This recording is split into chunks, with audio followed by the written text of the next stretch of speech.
What do confusing acronyms, artificial intelligence, and VR chat rooms all have in common?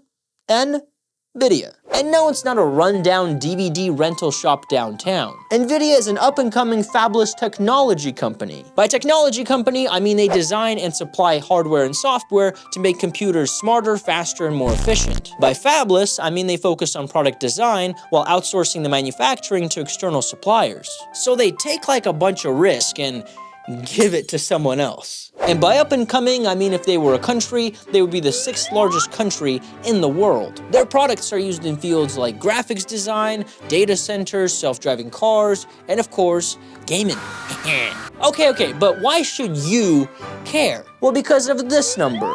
154. Huh? It's not big enough for you? Okay, well how about 3,280? What? Still not big enough? Okay, big guy. Well how about 1 million? Okay, I made that last one up, but still you could point at pretty much any company and there's a fairly high chance they're using some Nvidia products. So I made a PowerPoint about how you should never doubt a Jensen. The year is 1993. Location, Denny's. Corner booth. 3 nerds, Jensen, Chris, and Curtis, realize that there's a rise in popularity in video games. And since they're computationally challenging, there could be a profitable future in accelerated computing. In particular, graphics processing that the regular beep boop bop baby Windows computers just couldn't handle. With 40K in the bank, well, minus the Denny's meal, they went to work. 1995, they come up with a brilliant idea. While the competition was using cringy triangular primitives, which are like the basic geometric shapes that are used to create graphics, the boys decided to use quadratic primitives in their very first product, the NV1, which completely flopped. But then they got a contract with Sega to make the NV2, which got canned. But Sega believed in Jensen. They saw something in him, in his eyes.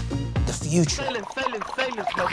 So they gave him 5 mils. At this point, Jensen said, "Take it back now, y'all." Reverse! I said go back! So they tossed the quadratic primitives out the back window, laid off half the staff, and in 1997 released the Reba 128, which was a huge success. In 1998, they doubled down on the success with the Reba TNT. 1999, boom, they're public. They released the GeForce 256 and claim it's the world's first GPU, graphics processing unit. Now the term GPU was actually coined by Sony in like 1994, but Nvidia gave it like a new definition. With like 3 huge bangers in a row, Nvidia was chosen to design the GPU for a console that would alter space and time and give us Halo, Fusion Frenzy, and the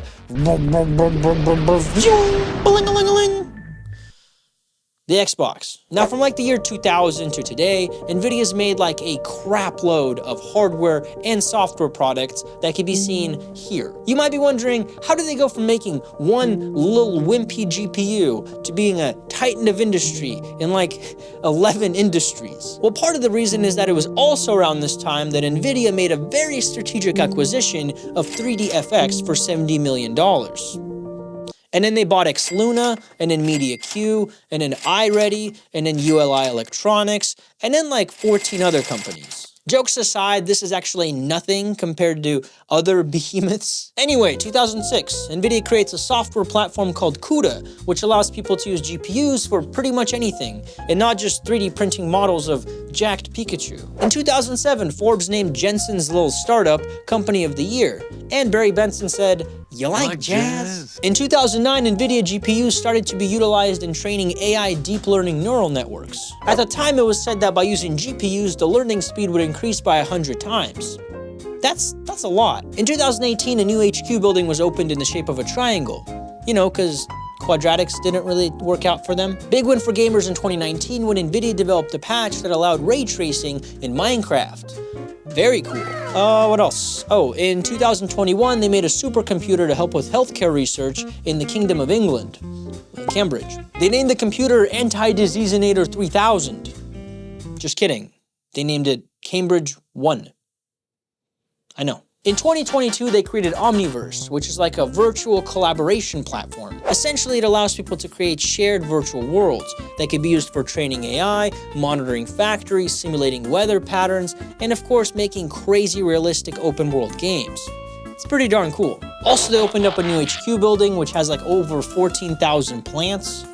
What are they trying to be, like a green company? In 2023, Nvidia doubled their revenue from 27 billion to 60 billion. They hit a market cap of $1 trillion. But most importantly, Denny's put up a plaque above the OG corner booth where the company was forged. And that brings us to 2024. Nvidia is now worth over $3 trillion.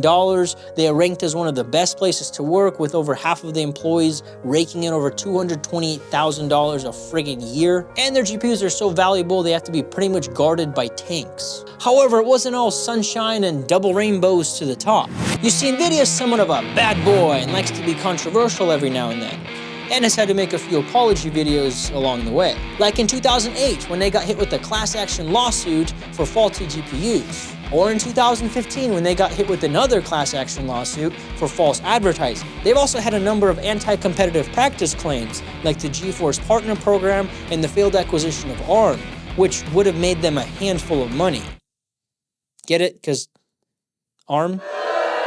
With that being said, Nvidia handled the controversies pretty well, and usually just tried to settle and make things right. That's all I got. If you like what you saw, like and subscribe.